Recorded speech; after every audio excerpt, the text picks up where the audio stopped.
to introduce the first guest of today's session, Dr. Eduardo Kohn, Professor of Anthropology at McGill University.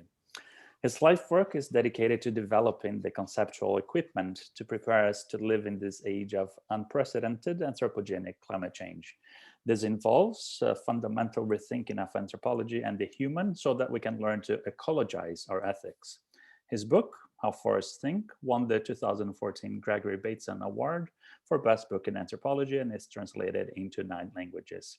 It has been enthusiastically received and endorsed by leading scholars, including Donna Haraway, who calls it a powerfully good read, one that's changed my dreams and reworked my subtle habits of interpretation, Marilyn Strathern, who calls it thought-leaping in the most creative sense, and Philippe Descola, who says that a remarkable aspect of How Forests Think is the complex and often beautifully written intermingling of subtle theoretical propositions with an even subtler ethnography. Welcome, Dr. Kohn. I'll hand over the digital floor to you as soon as I introduce our second guest, Dr. Elizabeth Povinelli, who is Franz Boas Professor of Anthropology at Columbia University. She's a critical theorist and a filmmaker, and her critical writing has focused on developing a critical theory of late settler liberalism that would support an anthropology of the otherwise. This potential theory has unfolded across 5 books, numerous essays, and 35 years of collaboration with her Indigenous colleagues in North Australia, including most recently 6 films they have created as members of the Caribbean Film Collective. In her 2016 book, Geontologies, Povinelli continues her project of mapping the current conditions of late liberalism by offering a bold retheorization of power. Finding Foucauldian biopolitics unable to adequately reveal contemporary mechanisms of power and governance, Povinelli describes a mode of power she calls geontopower, which operates through the regulation of the distinction between life and non-life, and the figures of the desert, the animist, and the virus. Geontologies was the 2017 recipient of the Lionel Trilling Book Award, and in her forthcoming book, Between Gaia and Ground, Povinelli theorizes the climatic, environmental, viral, and social catastrophe, present as an ancestral catastrophe that indigenous and colonized peoples have been suffering through for centuries. Thank you for joining us, Professor Povinelli. And we are going to start then with a presentation by Professor Kohn, followed by a presentation by Professor Povinelli, and then Makoni will start the discussion with some questions, and then we open the floor for discussion. Please, Professor Kohn. Thank you so much for that wonderful introduction and for being here, being able to be here. What I can offer today, I don't think will be beautiful, nor will it be complex, but hopefully it can be the grounds for a conversation. I want to just talk briefly about what I've been up to since writing that book and what the ongoing project is, and how I'm beginning to recognize it as a kind of ongoing project that has preceded me and will come after me, I hope. So I'm going to share screen. I'm going to just show you bring up some slides.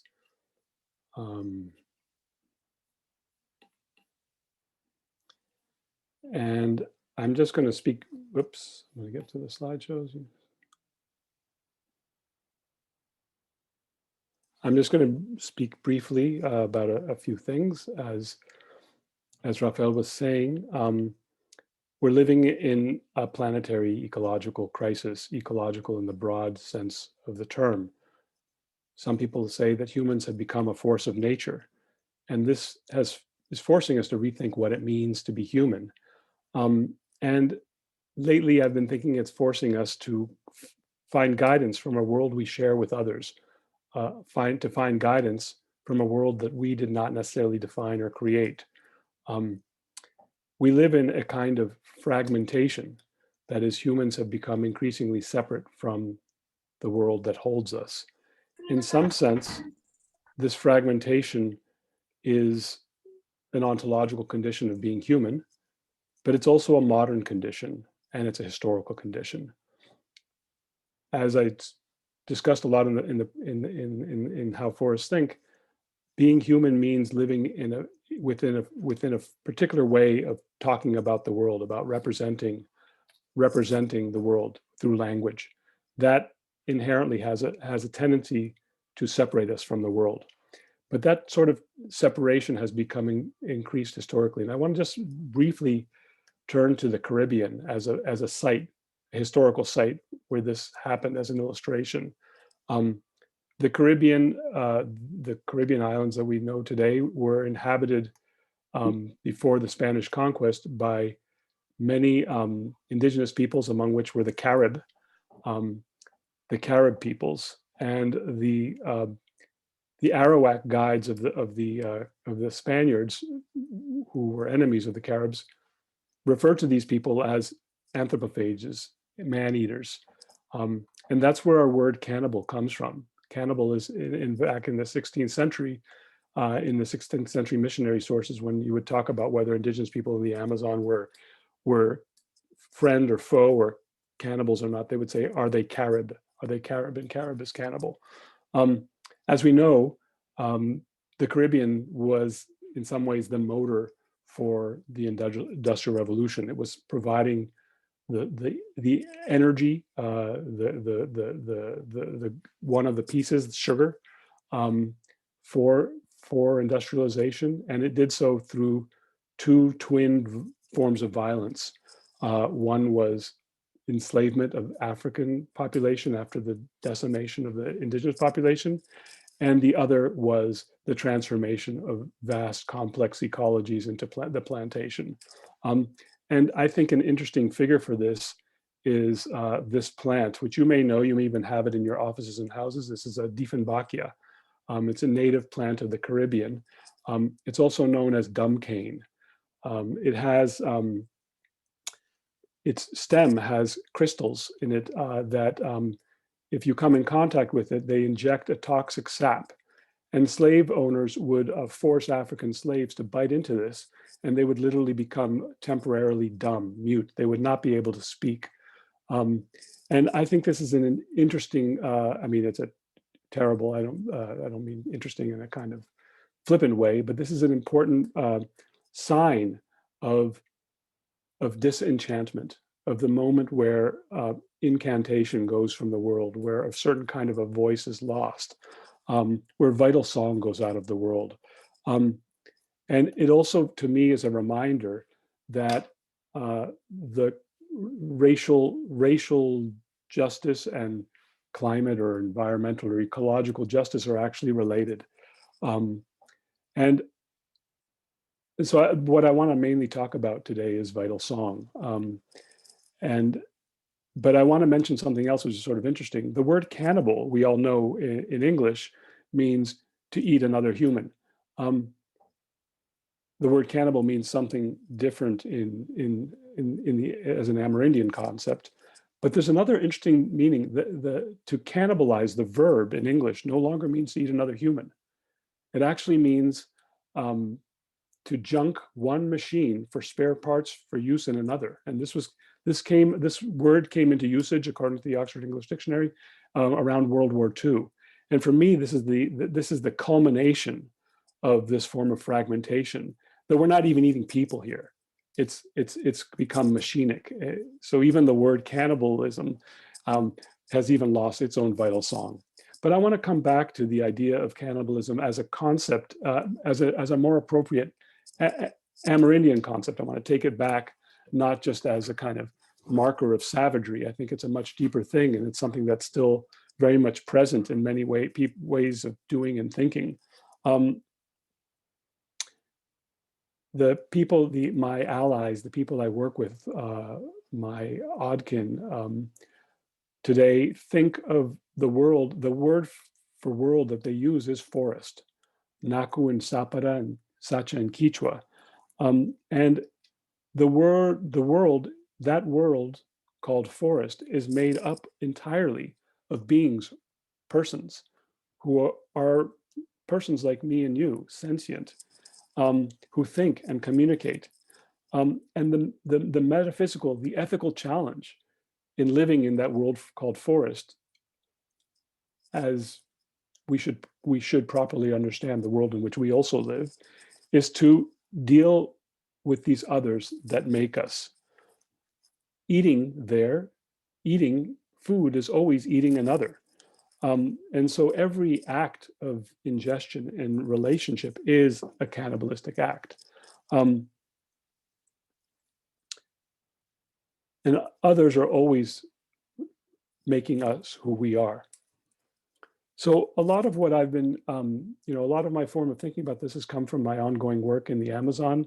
And Raphael was mentioning the book, How Forests Think, which I wrote now some time ago.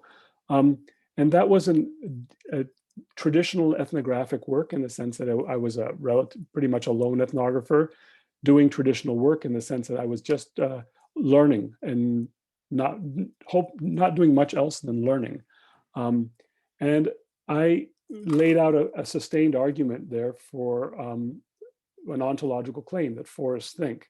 What I mean by that is that thing that we tend to associate mainly with humans, thinking, is a much broader category shared by all sorts of beings. The plants and animals, as these were made apparent through my ethnographic engagement, I was immersed in this. I was able to hear this. I was able to tune myself to this. But also the spirits and other beings of the forest. And the image I show here, for me, is a very simple but good illustration of this. Here you have three beings, and you can divide them in different ways. You can divide them by species, in which the dog on the left is one kind, and then the humans on the right are another. You can divide it by gender, in which the bitch and the woman are one. Or you can divide it by age, which again, the woman and the dog are one. But what unites all of those three, divided in any way as one, is that they're all responding, reacting, interpreting, representing something that happened off screen. Something happened and their attention is drawn to it. And that attention creates a one, a form of one-ment, as Charles Peirce would say. Not anything absolute. A moment passes and they will go back into differences, perhaps changed by that relationship. But that one-ment as a process is what I'm very interested in. It's, I think, a kind of a bridge among beings who are different. A bridge that, and what's interesting about, to my mind, of this form of thinking about relating is that what binds us together are not coming across our differences, but the moment in which there is a confusion that creates a whole. So I think of this time in working in the Amazon, culminating that book, as a form of apprenticeship, where I was, as best I could, it's still a struggle for me, I was learning to listen to others. It's my own ongoing challenge. And my conclusion, and you can see it in the book's title, is a kind of, maybe obnoxious, maybe audacious, but strange for anthropology. I was not going to tell you something about this place. I was going to tell you how something is. It's an ontological claim. How forests think. Forests, in fact, do think, and I'm going to tell you how. So I, as we were talking about with Magdalena, following this, I took a sabbatical leave and went with my family to live in Ecuador for my first really sustained period after the field work that led up to this book. Spent a year there, and I was kind of convinced at that point that a thinking forest is real, but it's also something that is of value and it's something under threat. And my goal in that year was to find allies in that kind of more ethical project. And I found them in a couple of groups of really interesting activist Amazonian indigenous political and eco-activists from two remote communities, and a series of allies around these people. This is folks from the Sarayaku community with whom I began to craft documents translating their sense of a sentient forest and inserting it into a regional and global politics through my own shamanic craft, which is writing. One I still struggle with, but still one that I have some dexterity with, helping channel their message, but not really their message, helping them further their ability to channel the forest message to the world. And that led to a whole bunch of interesting alliances. with a whole bunch of interesting people. The human rights lawyer, Mario Mello, people who are closely involved in getting the rights of nature onto the Ecuadorian constitution, involved in court cases in the Ecuadorian court and the International Court of Human Rights. I've become an expert witness in these cases. So all sorts of interesting things have come out of this.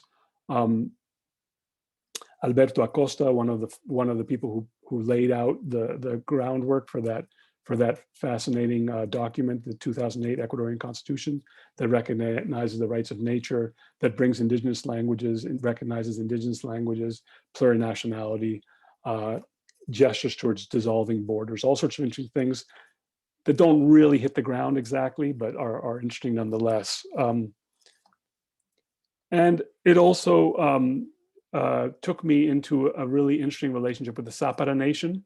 Here are some of my Zapata colleagues in New York, in a New York taxi cab, going to the UN and the climate march with Leonardo DiCaprio. And one person in particular, Manari Ushigwa, I've become very close. An indigenous, he calls himself a spiritual and political leader, a concept worker, someone who's constantly thinking in an intense way, mainly through dreams, about the problems of the world, but at what he would call from the point of view of the spirit world. So I worked first with Sarayaku on creating documents, and that was very exciting. It was very traditional in terms, it felt a lot in a very exciting way, like a seminar, a graduate seminar. Coming to work with the Zapatas was quite different because the methods of thinking and working became very much made over by their form of thinking and working. So we expressly to write documents, we expressly cultivated dreams. I was asked to take the psychedelic ayahuasca, which is a central part of shamanic curing and ceremony in the area I work. Not something I ever had firsthand experience with in my previous work, although it was all around me. And now it became very important. And in fact, sorry, I'm just going to grab something here.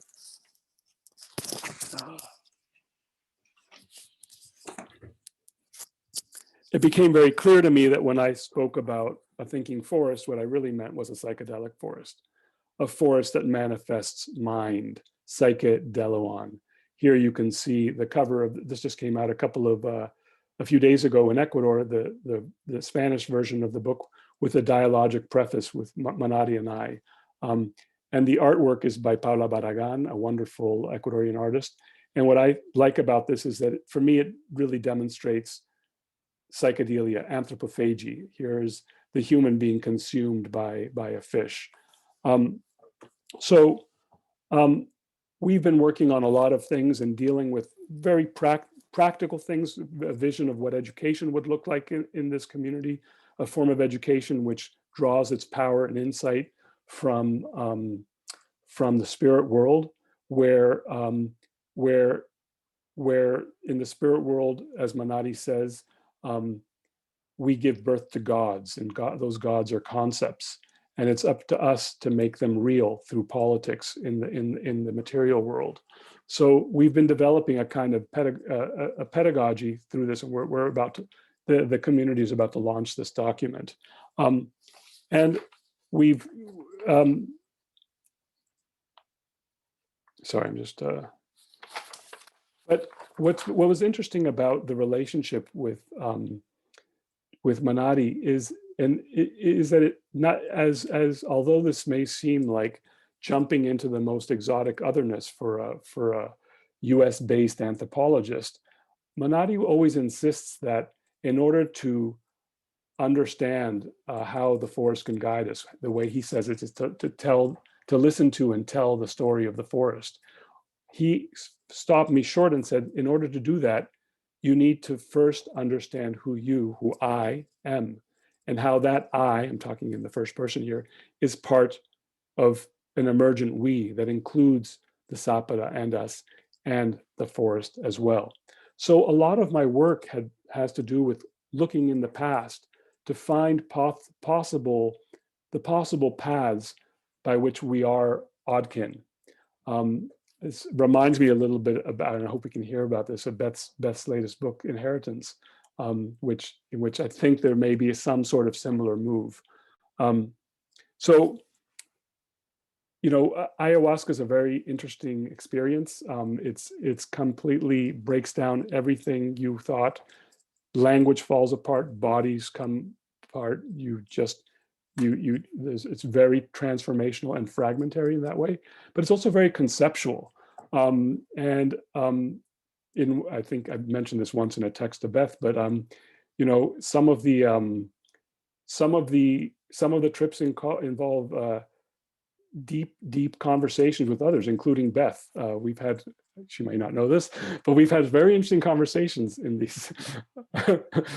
She might have something to say about this too in her presentation. I heard you when you were talking to me that day. Yes. So, and one of the things that came out is one of the many answers to how I am part of this we came in a memory in one of those visions, and it has to do with the snapshot taking in Ecuador of me and these two siblings, speaking again of Beth's book, in around 1972, I'd say. So my grandparents, my parents are both families of European Jewish refugees who found their home, found their ground again in Ecuador for the war. They were saved there. My grandparents are Italian Jews, and they lived across the street from this Andrade family. My mother grew up with the father of these two kids, and I would play with them when we would spend our summers in Ecuador. And this is just, I'm spending a little time on this biography just to give you a sense of this, how an I comes to be part of a we. These are these two kids, Carlos and Gabriela. Carlos was a bit rebellious. I would remember throwing coconuts with him at cars. And Carlos later joined a radical revolutionary group, the Alfaro Vivo Carajo. And in the 80s, a repressive government came in, and he was captured and tortured by this government. His family was able to get him out of the country, and he ended up in France and studied linguistics at the Sorbonne. Gabriela stayed around, and she's a bit older than me. She's about 4 or 5 years older than I am. And I came back and spent some time in Ecuador when I was about 17 or 18, just to visit my grandparents. And I fell in love with her. And it's not, it was, you know, she's 4 or 5 years older than I am. And when you're 17 or 18, that makes a lot of a difference. And it was really, you know, well, it was an intense enough feeling for me to change my plans and decide to stay in Ecuador for a while. She, of course, very quickly realized how mature I was. Nothing ever happened except that I changed my ticket and stayed in Ecuador. We're good friends, but nothing more than that. The point, though, is that's when I really discovered my true love, which is the rainforest. That's when I visited the rainforest for the first time, and that set a whole trajectory that led me to what I'm doing today. Carlos, a few years later, Andrade, came back to Ecuador after having gotten this degree in linguistics at the Sorbonne. He came back to Ecuador and ended up at a UNESCO-funded project way off in a remote area of the Amazon, writing the first dictionary of the Zapata people, getting to know Manati and his family, living with them. And this dictionary, which may seem like a trivial academic thing, actually gave the Zapata nation, which is under linguistic extinction. Almost nobody speaks the language anymore. A nation of people that numbered 10,000 or more in before the rubber boom. You can see the writings about them in Tausig's book on rubber and terror. They are only about 500 people left. And this dictionary for them credited was what saved them and got them going in this project of remembering that they are people that can tell the story of the forest. They got UN recognition, UNESCO recognition as intangible heritage of humanity. And what was interesting is that this is just one of many of these stories, but these two siblings, themselves oddkin to each other, are what made Manati and me oddkin. made us relate in a certain way. And many, I won't go into them, but there are many other strands of this where we could have gone on different paths, but if we look back, these are the people that brought us together. So another element of this sort of thing, and I won't get into that whole story, is my grandmother, Costanza di Capua, who was an amateur archaeologist, and among many, many other things. And I became an anthropologist hanging out with her. I met my supervisor when I was 12 in her office. That's me in 1978, among her collection of artifacts. These are all artifacts from the Ecuadorian coast. They are all shamanic animist artifacts. They're mainly artifacts that are figures have to do with shamanic transformation. They're the product of huaqueria, that is essentially grave robbery. These things were ripped out of the ground, which is what people were doing at the time. And it seemed like an okay thing to do. My grandmother later realized it probably wasn't, and she stopped. What was interesting, well, there are many things that are interesting about this, but she was in her own way trying to find a connection to this. When she died, she was very adamant that this collection had to be donated to an institution, a university, and I made sure that would happen, and I washed my hands of it. And I thought I'd wash my hands of it, but then when I took ayahuasca in Manati's community, there came my grandmother swooping in on the wings of a flying jaguar, and I realized, and then all of the shamans in the community were all transformed into these beings that looked just like these figures in this collection, and I realized that my work wasn't done. So one of the many projects that I'm involved with the Zapatas is a project of creating a space in that museum, creating a museum in which those figures are potentiated again, reanimated through the portal of the Amazon. Just if you look at this map, the dot is Quito, where the museum is.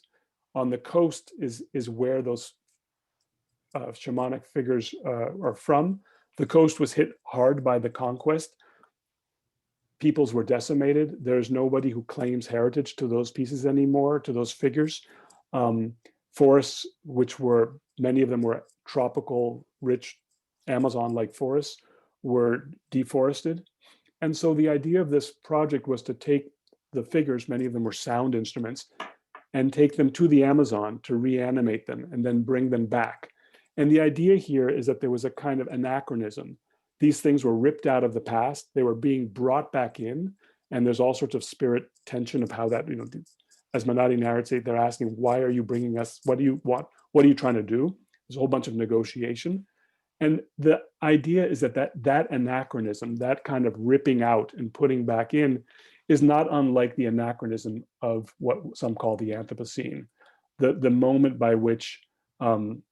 in which our fossil kin, as Zoe calls them, have become weaponized. That is, we have introduced the remains, the fossilized remains of ancient beings into our time with time-changing potential. So the idea here is, what would happen if we map one of these violent anachronisms onto another, but with the possibility of a hopeful, of something else happening. So we brought these flutes into the forest. We held ceremonies in the forest. We played them. I've been working closely with the Ecuadorian sound artist, Fabiano Cueva. And all sorts of interesting things happened. We were playing them one night in the forest, and a wild bush dog came to hear it. And now this bush dog is fascinating in the sense that if you look it up in the biology manuals, they will say, yes, this is this species. No biologist has ever seen one. They're so rare. And indigenous people also have rarely seen them. And they were called in by the flutes. A child was born, Manati and his partner, who were really not thinking about this in any kind of way, conceived a child who now is a young boy. And so essentially the museum is an attempt to do a kind of design work, to create a vessel, both as the museum and as our bodies, that can be a kind of clothing that can hear this this forest song, hear this vital song, and allow it to speak to us and say something. So I'm just going to take a minute to play some of the soundscape. What you'll hear are forest sounds, you'll hear rivers, you'll hear the flutes, you'll hear a shamanic chant. And this was all, the whole editing of this was also according to a particular methodology that we've been developing by working with film, also with Lisa Stevenson, my partner and colleague. Manati first began editing a film of hers shamanically. It was footage from the forest. And rather than thinking of establishing shots and things like that, he was thinking of portals and entryways and figuring out how to work the images to make that. So this piece was, we can talk about it later, but there was a lot of a kind of shamanic editing that went along with it. So it's a 10-minute piece, supposed to be heard in its entirety. We're on Zoom. We don't have a lot of time. We're not lying down with great surround sound. And I think I'll just play a few minutes of it. But if you happen to have earphones, it'd be nice to listen. I'm going to play a few minutes now, but if you happen to have earphones, it'd be great if you could put them on.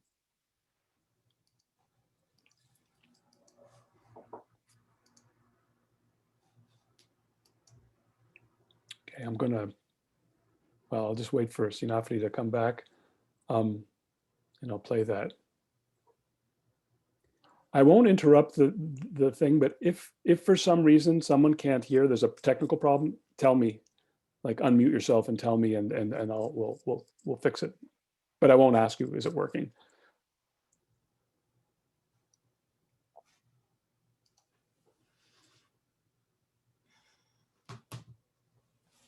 So I'm still exploring, and after this, I'll just show you a couple more slides, and then I'll be done. But I'm still exploring this idea of what vital sound means. I'm convinced that this is an important concept for me, and it's a way of talking about story that exceeds and yet carries through. I'm still working that out, but I will go ahead and play it now. Sorry.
Sorry to be so harsh in the stopping of that.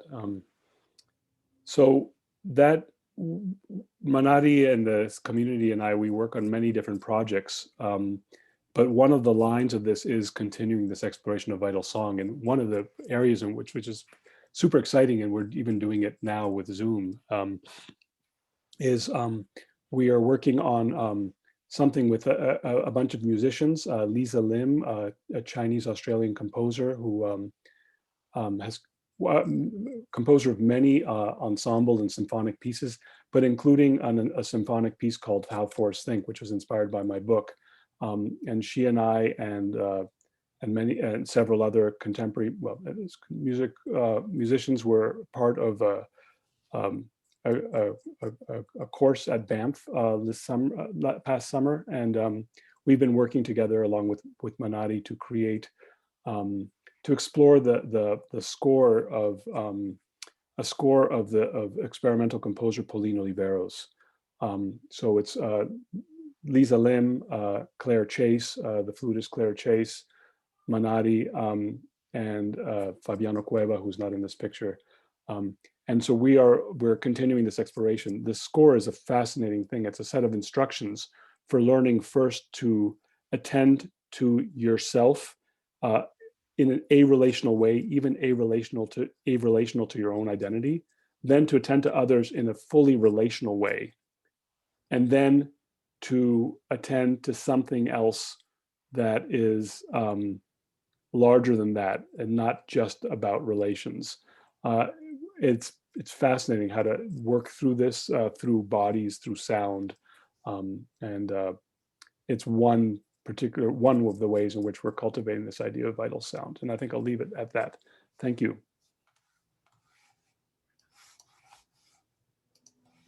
Thank you very much, Professor Kohn, for your very thought-provoking presentation.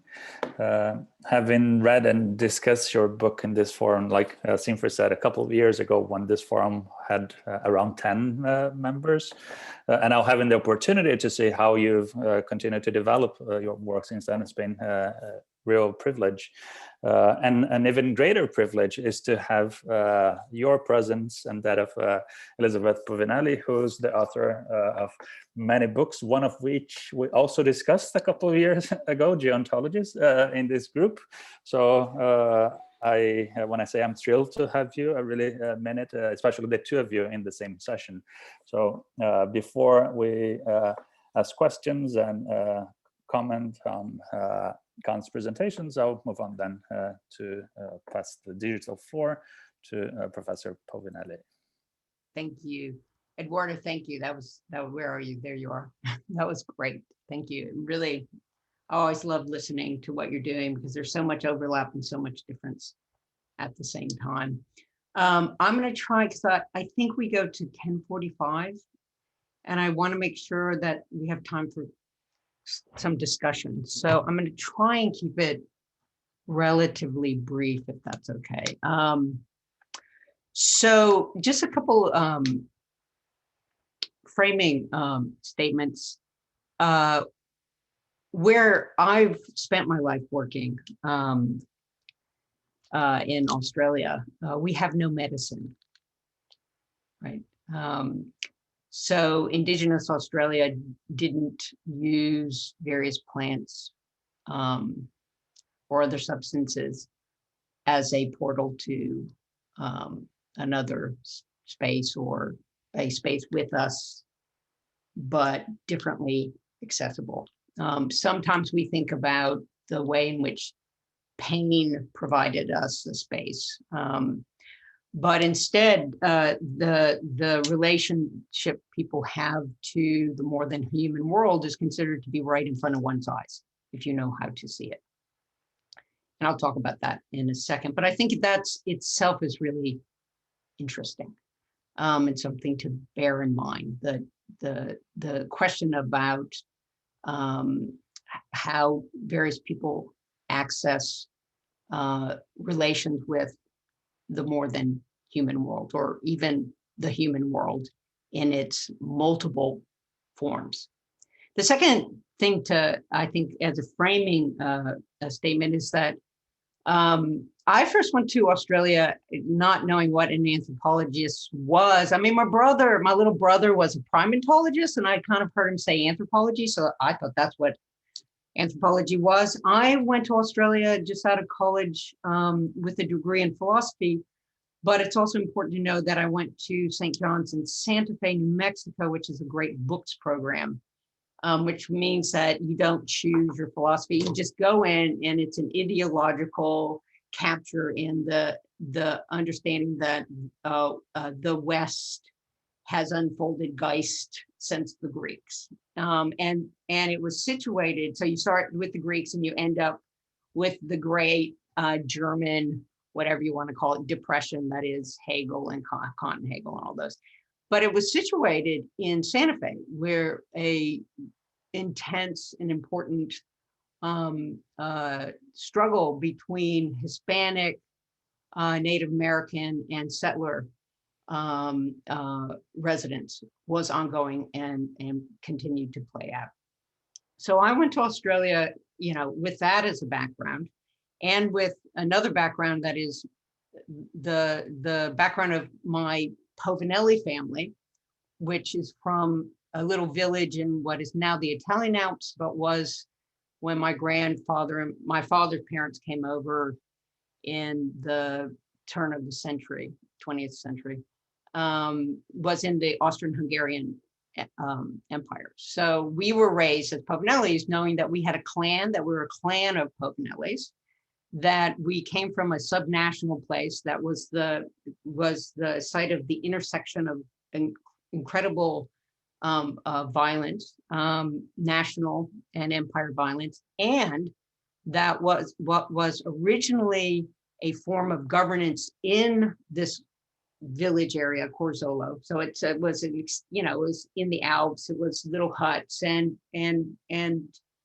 cows and forests, and it was governed originally on the basis of what they understood to be the original families, right? So 5 to 6 families, and with Povinelli's getting so big, they broke into clans. So with that in the background, having done philosophy in St. John's, having grown up in Shreveport, Louisiana since 1964, when I was 2, we went down there, which was when the civil rights and voting rights happened. All of that, I go to Australia as a background.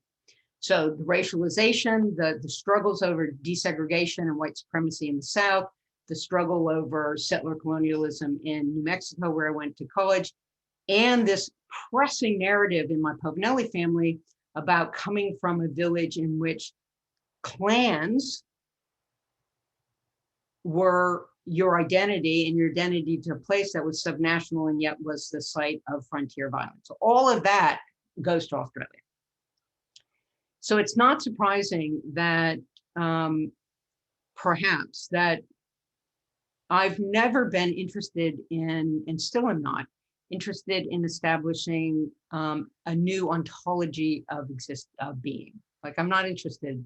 I should be. I am trained in that. My background is in philosophy, but I am very insistent. And here's a place in which Eduardo and I have had great conversations over the years. I'm not interested in establishing a new ontology of existence. I'm interested with my colleagues in Australia and here and in other places in trying to think about a decolonizing or decolonial relationality. How do we think relationality from a decolonial perspective rather than trying to establish new ontologies? So for me, for most of the time, what I want to understand is how, and what I want to understand with my colleagues in Australia, which I'll talk about more, is how can we think about the late liberal, liberalism as back formation of colonialism and the Black Atlantic? How do we think about that history as governing existence rather than trying to get behind it and talk about what existence is? Second, how do we look at the governing of existence rather than getting behind it and asking what it is. How do particular forms of the governance of existence direct the accumulations of value, linguistic, material, social, you name it, the various form, how does it accumulate various forms of value in one place and leave toxic behinds in another, right? So how do we think about existence as being geoformed so that toxicity flows in one direction and value flows in another? And then third, I'm interested and have always been interested in strategies and projects that try to refuse these forms of governance, what liberalism to late liberalism, and then whatever it is we are in now.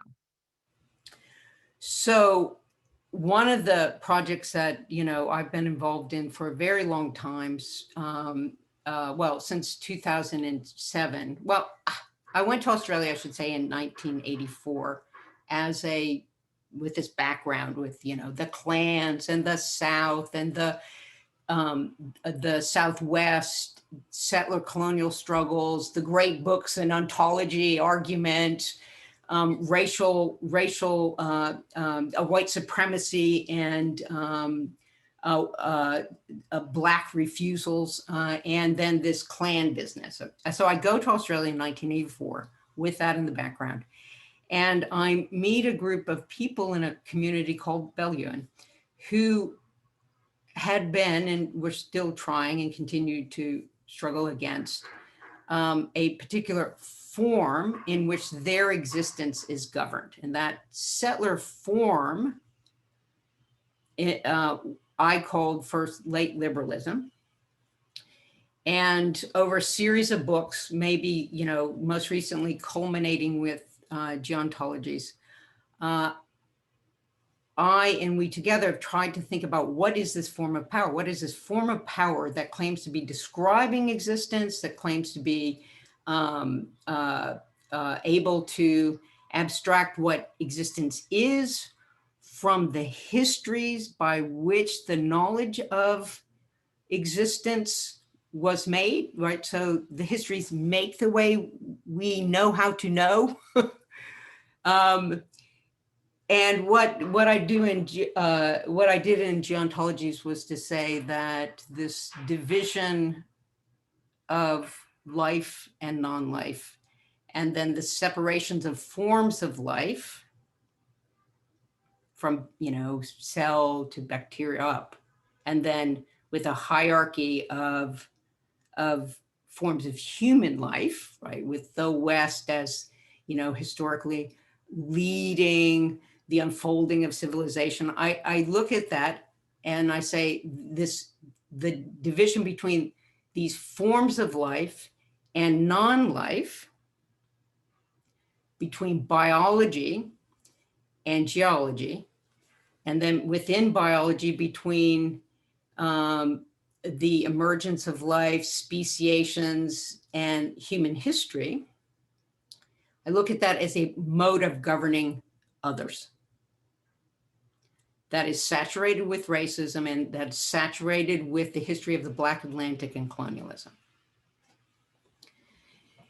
And I argue that this way of governing, this argument that one is simply describing and studying existence rather than governing it, was an argument that appeared to many people as a form of power long before climate collapse and the Anthropocene captured the global attention.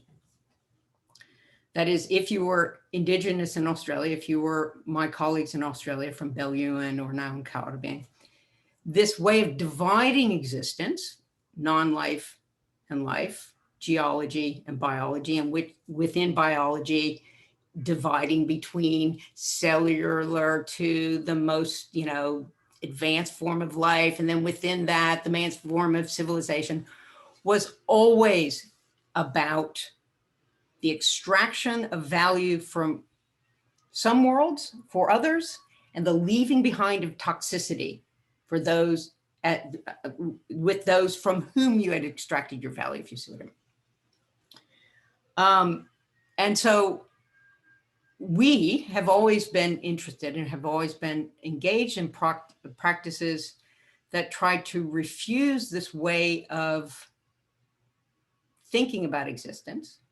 Think about existence as something that can be divided into geology and biology, and then, with the hierarchy in this, but also against this thinking about existence as something you can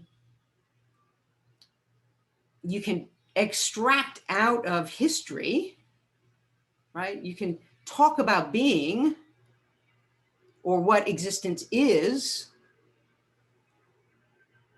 outside of the histories by which the existence we're in has been made. Hopefully this is not too abstract, and I'm going to try and give some concrete examples of it. But this way of moving, this saying, look,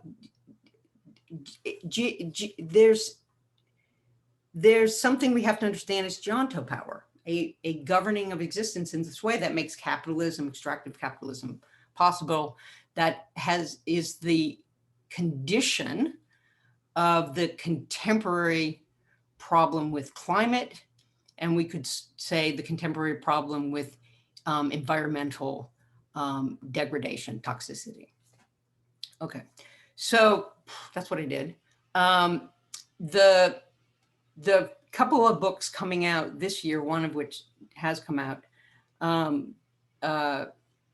So there are a couple books, but let me talk just about two. The first one is a book that Raphael referred to, and it's called Between Gaia and Ground. And in Between Gaia and Ground, I really try and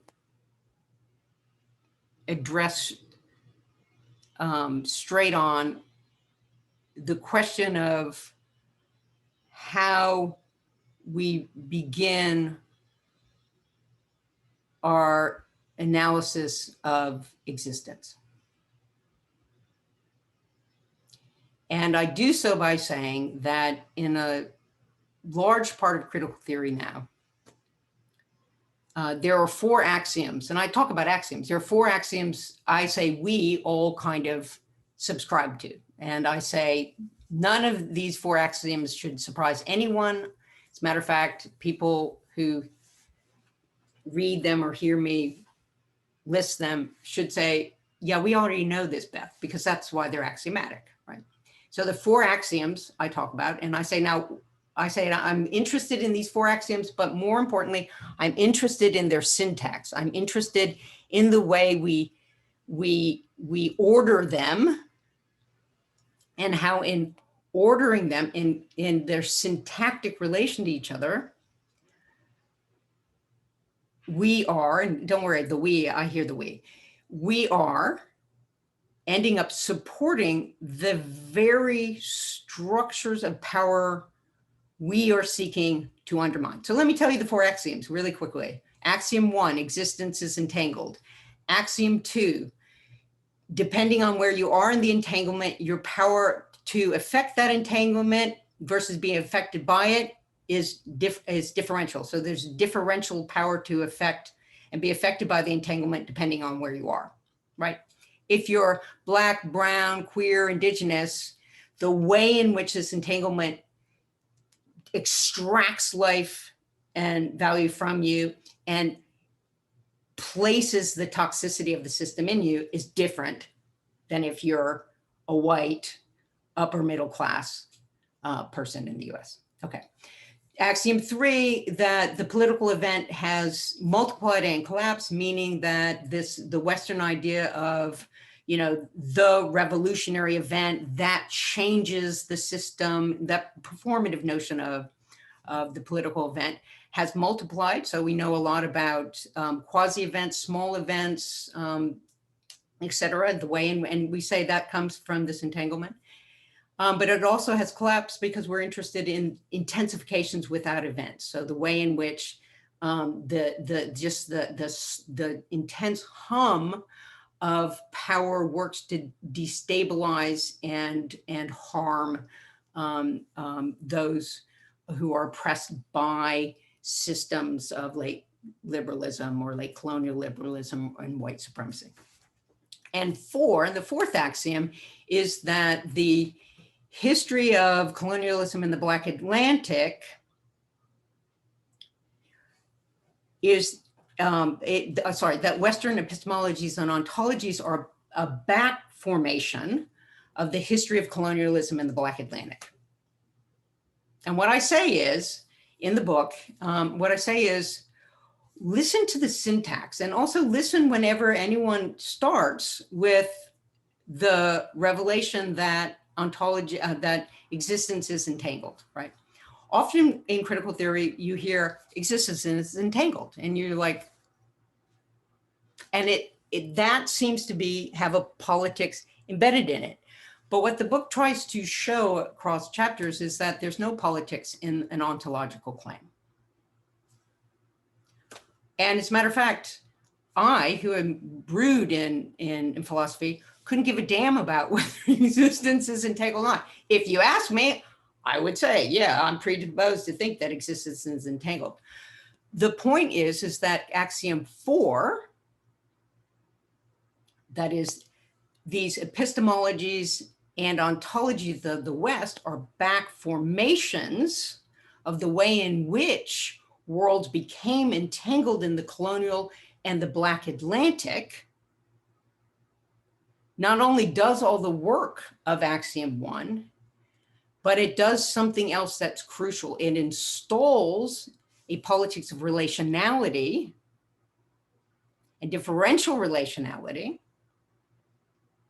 as the focus of our attention, rather than an abstraction about what being is, right? And so in some ways, what we do is we start on Edouard Glissant's boat.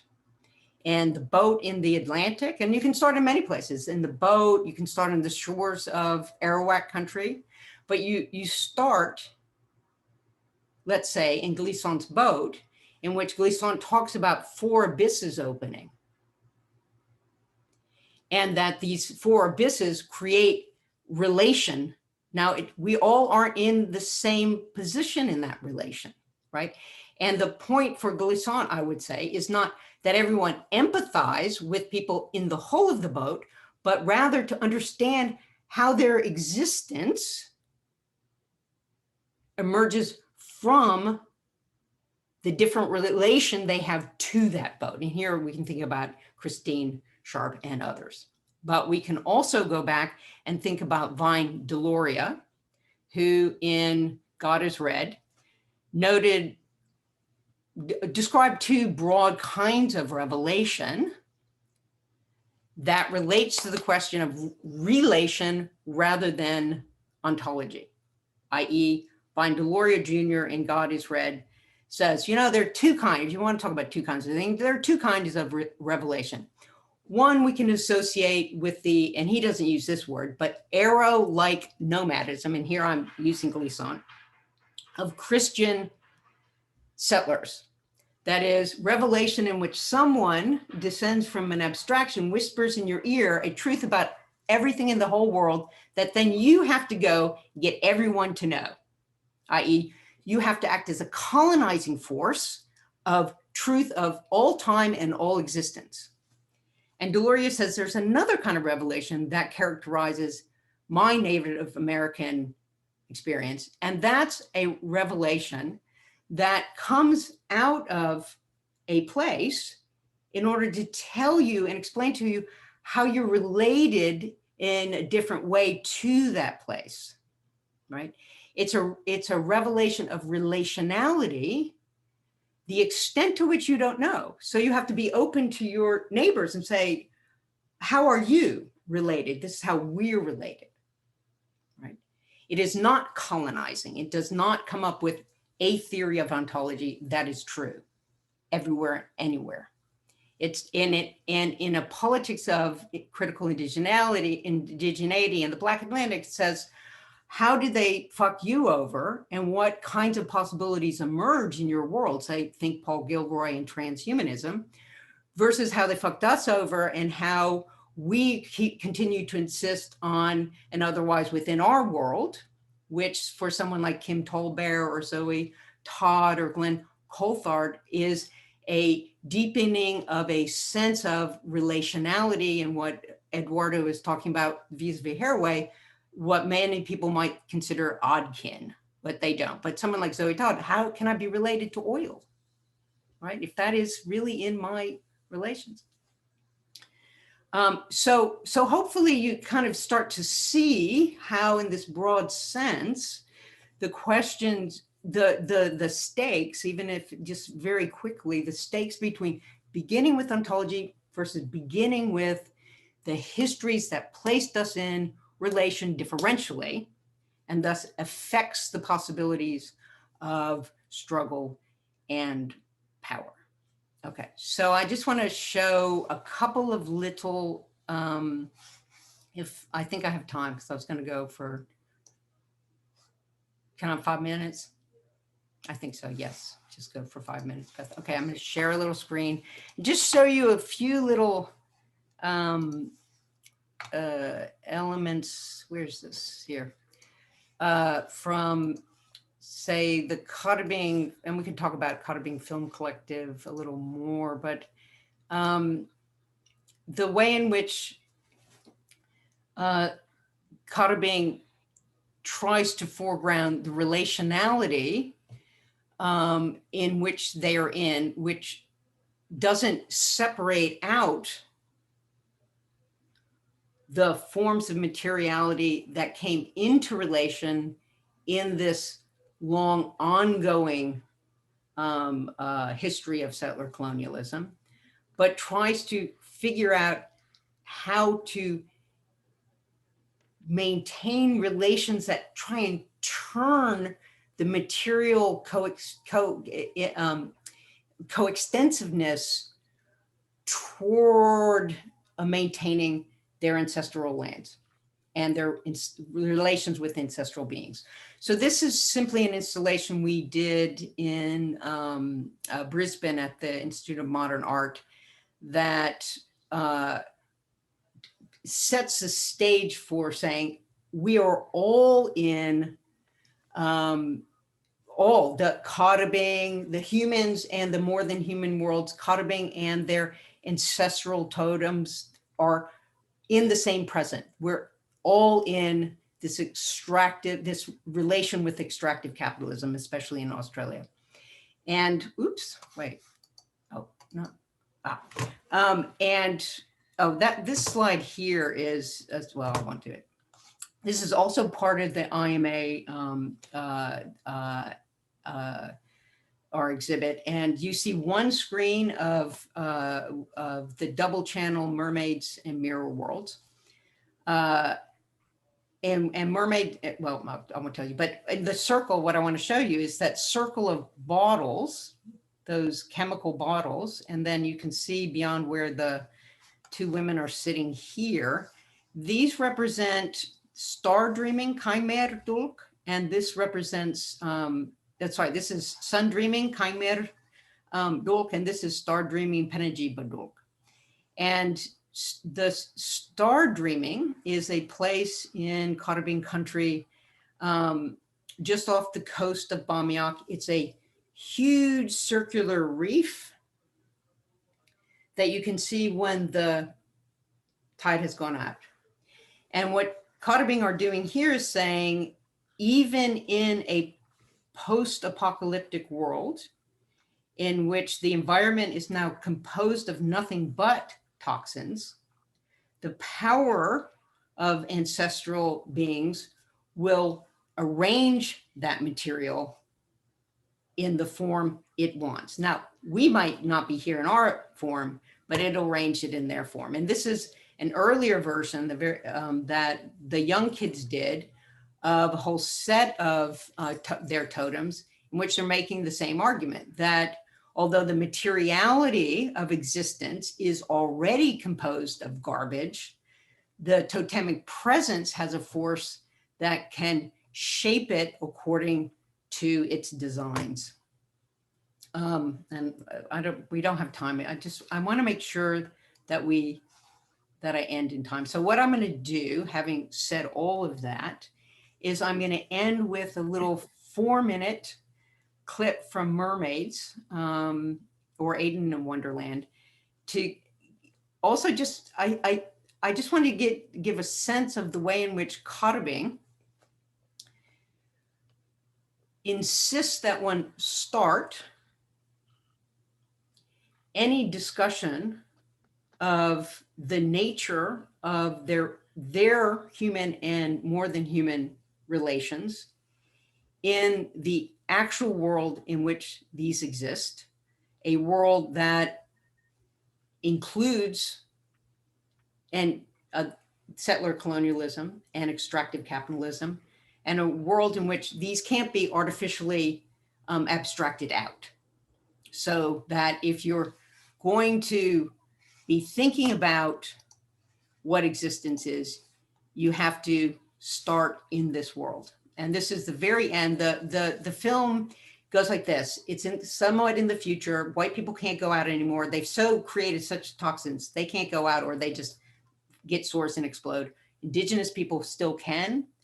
So what are white people doing? They're experimenting on young indigenous children. They're trying to extract something out of the kids, and they're trying to extract some element from an indigenous totem, Kalanuk, to see if they can isolate the element that's saving indigenous people to use for their own survival. Okay, and this is our erstwhile protagonists have finally made it to the Kalanuk dreaming, and this is simply the end of the, and I think I have to, stop share, I have to go back, and when I do share, I have to put on the share sound, I think. Okay, and it'll be like 3-4 minutes and I'll stop. That dream, my dream. Kujawa, cuma pula pelikan dalam. Ya jelas buat dia, jangan lamuko masih. Jangan dengan kata tinggal blue flower. Martin, cakap lah ni dan blue flower kamna, la baru le bakonnya.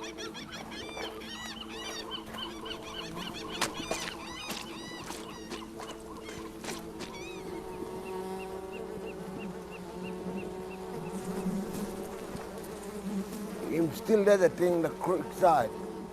We know family that place. Is that true? Yeah, before, but today, oh, there's no more hope for them.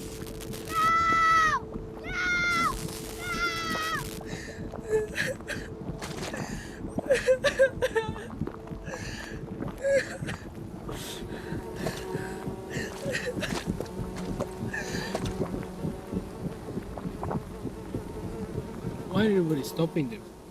Me, I get the bamboo, I'll get the thing with mud, I'll flick him, you all die. Very good in Black Pula, you all can die. Easy come. I think straight, my son, straight. We laugh on it. If I chuck him, everybody die. Everybody. White Pula, Black Pula didn't die. Level will die. Our whole family's dead anyway. They're just gonna keep killing our people, trying to save their own kind people.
Okay, I'll end there.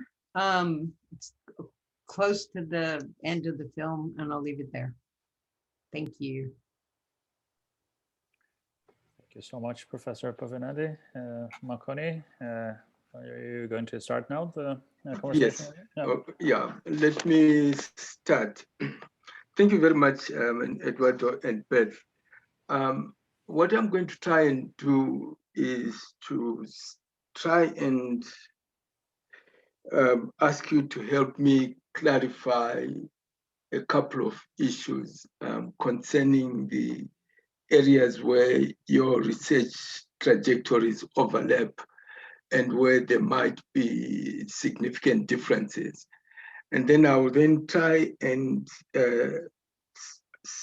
ask whether you can help me clarify the implications of your projects for what we are trying to do in discussions about decoloniality. Let me enter into the discussion by reading a quotation from Eduardo Kohn's book, How Forests Think. This is on page 10. Because I'm not very clear what he was trying to get at here, but I think you'll see where I'm trying to get at. He says that, as a recent debate makes clear, ontology as it circulates in our discipline is a thorny term.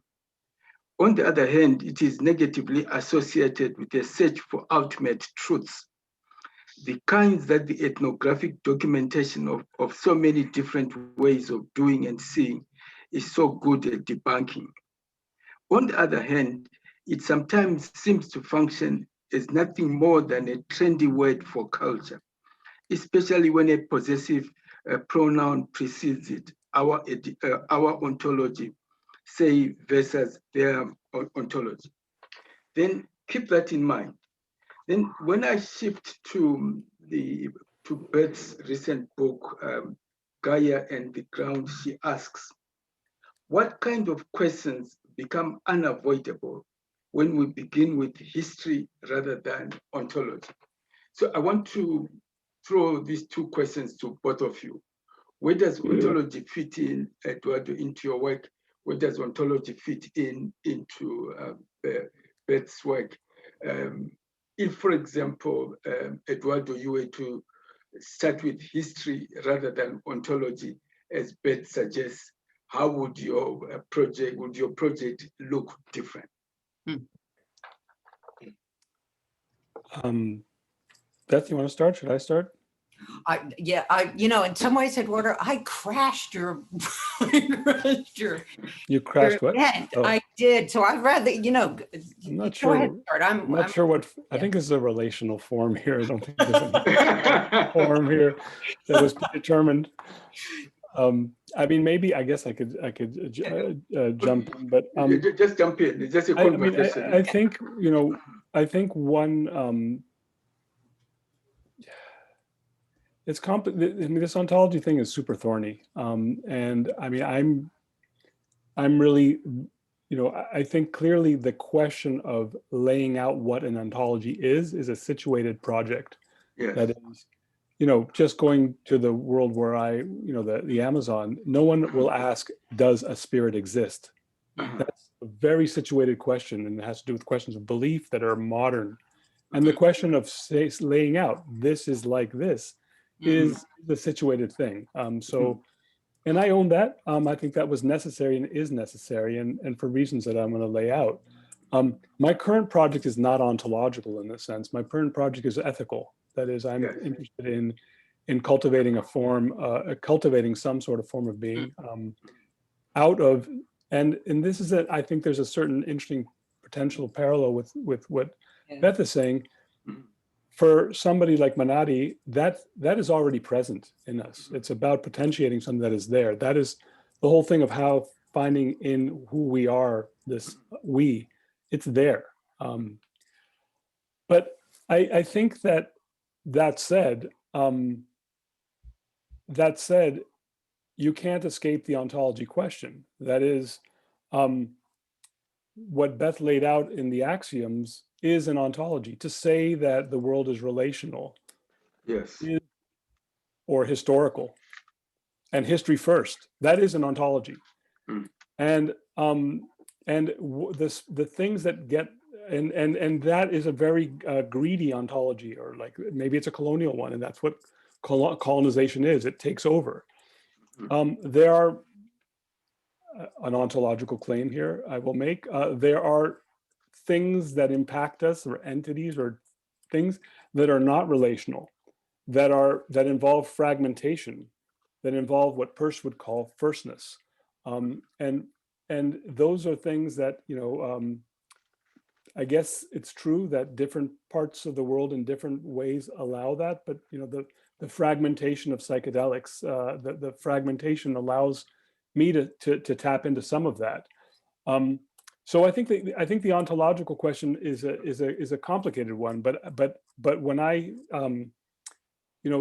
the kind of historical approach, you might say, although without, I can see the move and the dangerous move. I work in many worlds, and probably the most important one for me in terms of keeping me honest is the pushback that I would get in a space like this, and the pushback I would get like from somebody like Beth, because I think a lot of what Beth is saying, that how can you get out from a place, how can you just sort of sidestep this whole thing that makes us to go back to this other place, is a very dangerous move. And I think it's one that I might, it's something I'm flirting with to be critically examined.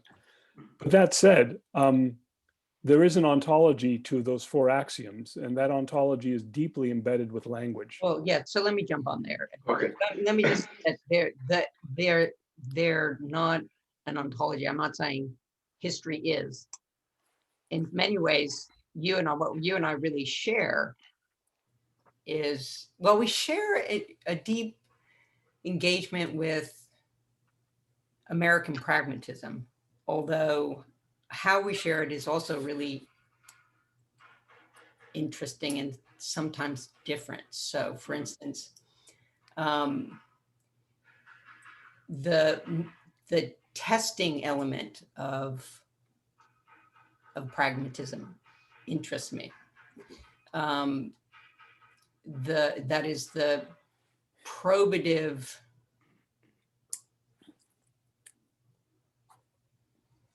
nature of regional habits. So if we look at someone like Peirce, who in his later sign theory, not a new list of categories, but his later work, is interested in the way in which truth is a set of, final truth is habit. So you have affective and energetic, and the final truth is habit, right? And a habit that emerges in relation to mind and thingish thing, right? And that, so the question of alignment, like can these various regions of habit come into alignment or not? I mean, all of this becomes very interesting, and at stake for many, many pragmatists was a testing, the probing of it. So the axioms, for instance, are not ontological. I'm not saying history is, I'm saying what happens if. And this becomes very, very important when we think about the difference between philosophies of ontology and something we might call a pragmatist method. So the pragmatists, or definitely James, always refused to see pragmatism as claiming an ontology, although Peirce is weird, but they definitely saw it as a method. That is, both a method for testing out the relationship between a habit of mind, a habit of practice, and the differential world in which different habits coexisted. Say the habit by which, hey, the world's fine for me because I'm white and I'm upper class, middle class. And so I look and I say, why don't you just be like me? But even from my apartment to another apartment, there are differences between these habits of mind and body and space and materiality. So I guess for me, the question is never reducible to what is, but rather if we start here, if we see X as this kind of thing, then how do we practice the world? So for instance, if we in Cotterbing believe that this reef is the tale of Edmonds and Bigfoot and Marty and Berber, patrilineal ancestral totem, how do we treat that reef and the surrounds and where this fish came from? How do we treat it differently? How do we do something differently so we make the world in one way, versus if we think, oh, look at this reef. It's a great place for, I don't know, sponge extraction. And so we treat it differently. And I am not saying what it is, I'm saying if we see it as X versus if we see it as Y. And then the question is, how on which world are you going to be allied with, not on the basis of what is, but if we treat it as X, then this world is held in place or it is displaced. And, you know, maybe like with your colleagues, but we you know, Cotterbing live in a world in which they're constantly assaulted by the question of truth and belief, the difference between truth and belief, right? And in some ways, you know, that's the same ontological ground. Is it true or do you just believe it? And we try and bracket that and say, we're going to try and build kids, little kids up and rebuild ourselves to say, just bracket that question. Are you going to treat this thing like this or not? And thus, are you going to help make a world that excludes extractive capitalism or not? Now, I don't think that's an ontological claim. I think that's a relational claim. I think that's a pragmatist claim. It's a method of existing in a world, and it's a ethical decision about which set of practices you're going to engage in without ever touching the, it's like, why do we have to ask what it is? Why don't we ask which world we want to help keep in place or be displaced as much as possible? That's the way I would answer it, Sinford. But, you know, I just have to say, I'm just so allergic to ontology, having come from the great books and all of that, like culture and ontology. I can't deal. So that's my prejudice. The thing about ontology, so there's the world of ontological claims. Then there's a world, and, you know, I don't know how to, you know, maybe that's the wrong, maybe I lack the words for it. Yeah. But the world by which some engagements with some kinds of things and entities and allow some things and not others. Yeah, exactly. You know, I'm building a boat with my kids, and I've got to figure out how epoxy works. Yeah. You know, and what to deal with, you know, how to deal with the grain of wood. You know, those are also, so it's not an ontological claim. It's about, and for me, one of the things that is interesting about the, broadly speaking, psychedelic exploration of forests is that there is a medicine, although I think this medicine, the medicinal aspects is over exaggerated. I think it's a form of being that we all have and we all cultivate all the time, every night when we sleep, to begin with.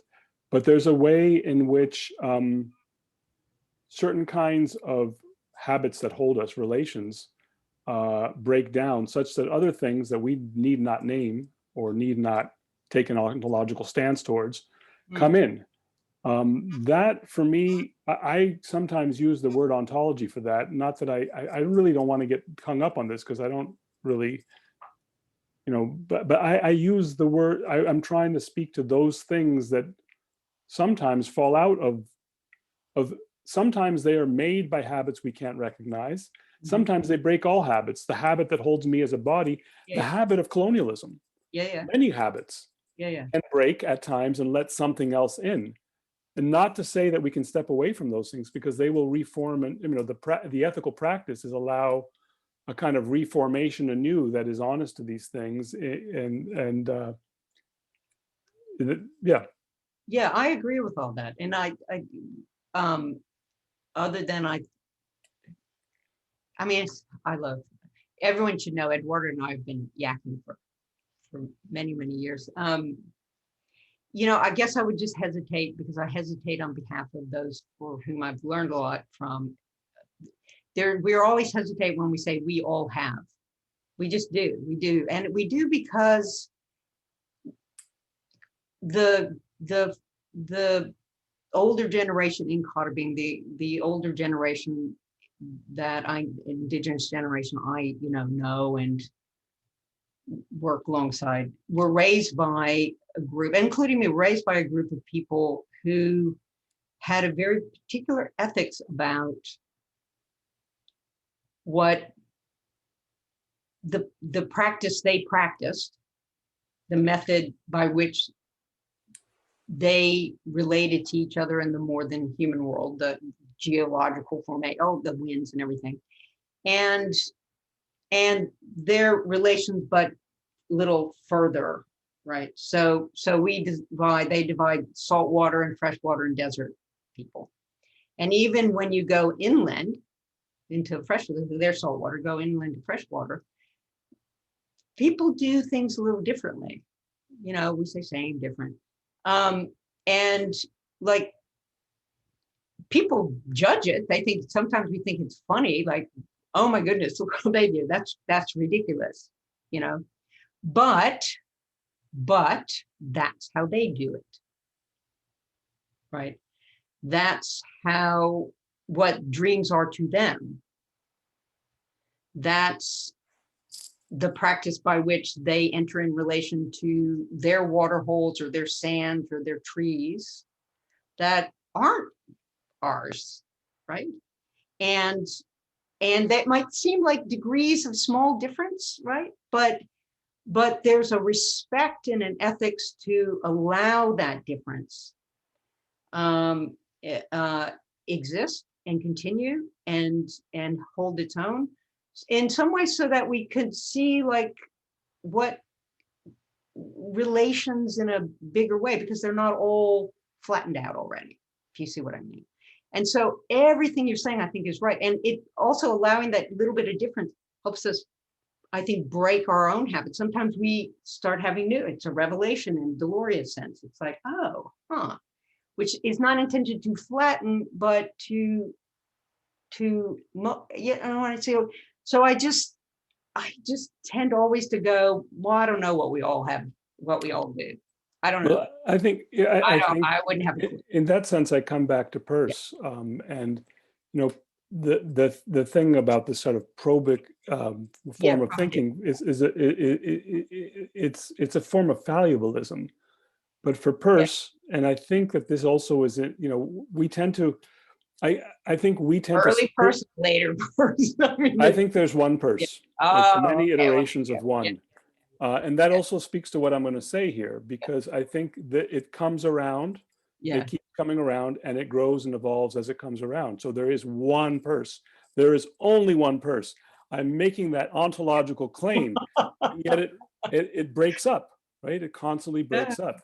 Yeah. And when I talk about the kind of selfishness, I'm being selfish when I say this is how the world is. Yeah, it's coming directly. It's a phenomenological claim. It's a moment of alignment of how I see things and how it is. Yeah, well, but there's a caveat there. Yeah, that the caveat is that has to be exploded, and that explosion is part of another reformation. So I think, and that is part of. I think that aligns with, I think, what happens in Amazonian forms of dealing with fragmentation and one-ment. It also is the Peircean axiom that you can't really, you start with what you start essentially with not differentiating that which you do not know until you're forced. Sure, but I'm not going to how many persons there are. There's the One. side of person. Yeah, I know, I hear you. There's one. There's the side of, that's fine. Eduardo, you can have your one person. You must have it You too. in the middle of COVID, you're one person. Let's say there's a side of him, maybe the side of his facial neuralgia, that really thinks very deeply and seriously about regions of existence. That is, sure, for you, but you are not the only region of existence, and there are regions of existence in which gravity might not yet have gotten into the habit of emerging. So yeah, of course, Amazonia. If someone other than me and Codring was here, you'd hear real interest in how they are in relation to, right, and how and that would be really interesting, and how we are and they are in, say, Codring are in relation to things would change, knowing how your colleagues are. It wouldn't transform them into your colleagues. It's a different region of existence. And so in some ways, what's at stake here, I think, is exactly what you're saying, which is, do you or don't you, and what happens if you start?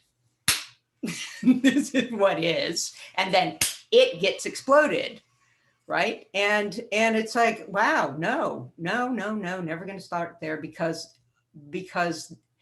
this baits in the mind. It just takes in information, and the more information, the more noise, and then it explodes. It's like, that's not the most colonial model of mind that I've heard in a long time. I just, I went back to Mind and Nature, and I was just like, seriously? So you just absorbed that folks from the septic region, and then you were really lucky, so you could also get the cybernetics, and you were in the sea, and so your mind has got really big and a lot of noise, and then it will explode. And it's like, that's right. That's Siegfried, the difference. And I can't go there. It's like, and I'm happy to say there is one purse too, if you want, but that's not the purse that I read. And it's certainly not James.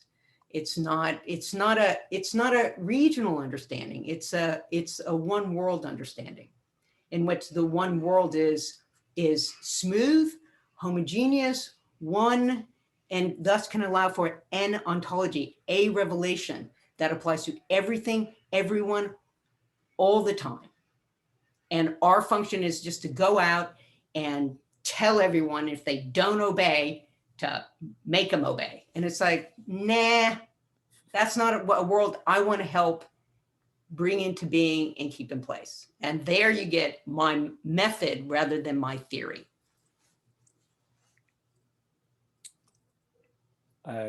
We can talk more about one, but Yeah, I think we should. Your sound's off.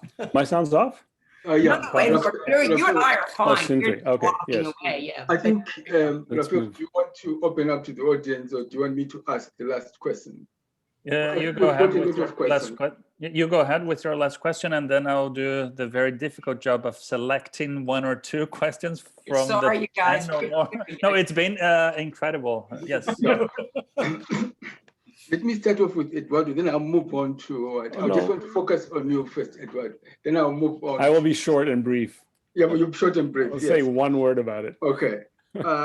In How Forests Think, you say that one of the aims of your project, which I really completely support, is to try and create or craft an anthropology that goes beyond the human.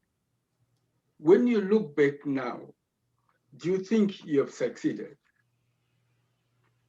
Do you think you have succeeded in setting in motion ways of thinking about an anthropology that goes beyond the human?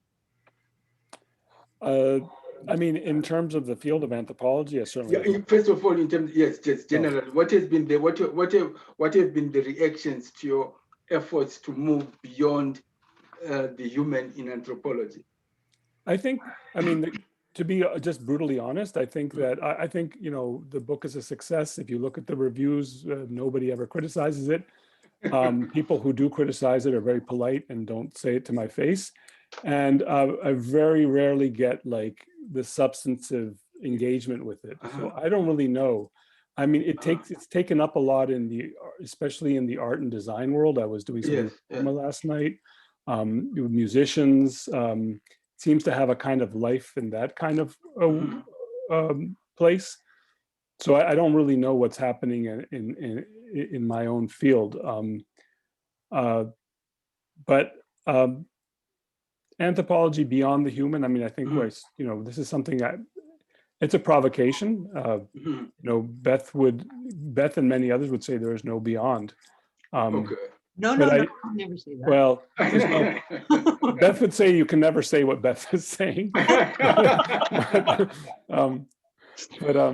Beth might, maybe, from my point of view, in my world, there might be some particular. Anyways, beyond is a problematic word, and I'm still struggling with that. But I am trying to. I make a claim, and I think I still hold by it, that we have a whole way of, in the humanities and social science, we have a whole way of thinking about the world based on a whole set of assumptions built out of what we think of and may rightly be something that makes us human, and that there are other domains and entities and things that thoughts and things that can come in if we let them in. Yeah. So that's still you know, I'm still sort of, that's my thing. Yeah, I agree try with to sort of capacitate a space where that can happen through a whole series of Eduardo, he's being very modest. Yeah, I wouldn't disagree with what you're saying here, and I think your work has been really quite. It has created a space for other younger people to come.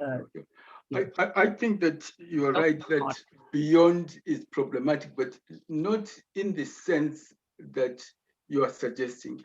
For me, for example, anthropology beyond the human, it should be anthropology recovering the human, in which human includes the spiritual, the dreamlike, etc., which are all part of the human. Right. So it's an anthropology of recovery. That's what I think. That is absolutely right. I think that is absolutely right. I think the problem with the title, I think, is that it's about, you have to break something before you reuse it. Or something. And I think by saying beyond, it was still in a stage of breaking it. If you say recovering the human, we think we know what human is. But I completely agree with you. This is actually what it truly means to be human. And what it truly means to do anthropology is to understand how we are made in this much larger whatever that is completely always unmaking us. I mean, the true way of being is this kind of potential of being unmade and remade. And if you want a world, if you want that world, which I do, right? But there are many people who don't want that world, and so they will not find it to be true. So I just think that we should say, this is the world I want to be true. But also, that just one quick thing about this thing about, like, you know, if I say that is the thing, that is also unequally distributed. I think that there are times and places where that ability to recover the human is limited, and it's not just because of our ways of thinking. It's because of all of the structures that Beth has been talking about. Yes. So that's, you know, the decolonial project is to find that particular way and not fully tell us what it is, as obviously, I mean, if you give, and part of the ethics I'm interested in the forest, the ethics of thinking with the forest is not saying this is how it is. It's not a blueprint. It's a method for thinking. It's a method for finding a direction from a shape, from the forms that hold us. So it's not exactly, I mean, that requires some ontological claims and work for some people, but it's not itself, you know, laying out a moral framework or set of directives. And this is in line with our great decolonizing colonial theorists, from people like the Césaires, both of them, Sylvia Wynter, you know, all the way up out of that great Caribbean to our, you know, First Nation, indigenous Yes. critical thinkers, from Deloria to Coulthard. All of them are trying to return a human, Yeah. right? And if we remember Sylvia Winters, Yes. claim it back from the, representation of a certain kind of man, right?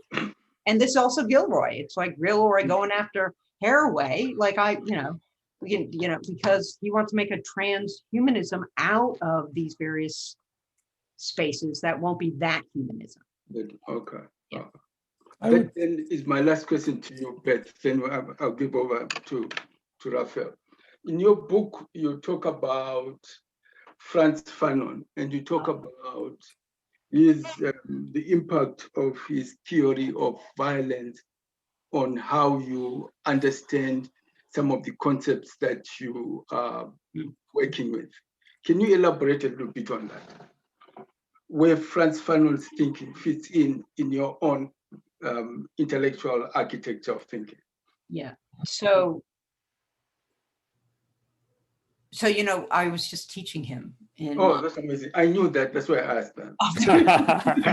And it was super interesting because we were having a great discussion about what we all know is the problematic part of the work, which is the way to reconstitute, the way to break and make a space for a different kind of relation between humans, more than human world, outside of the colonized and the colonized. Is just that violent, kind of pure violence that he. But so we really talk about this because in relation to different kinds of spiritualities, say I have a student who's working in Black Brazilian spirituality, in how does spirituality and these other forms of the more than human relations provide a alternative to that. And Chazelle was like, she works with Denise De Silva and others. He's like, what is this explosion burden to the ground? And I think Fanon still is working with a certain idea of the political event, that is, it's got to be big and systemically transformative. Okay. But that we think about.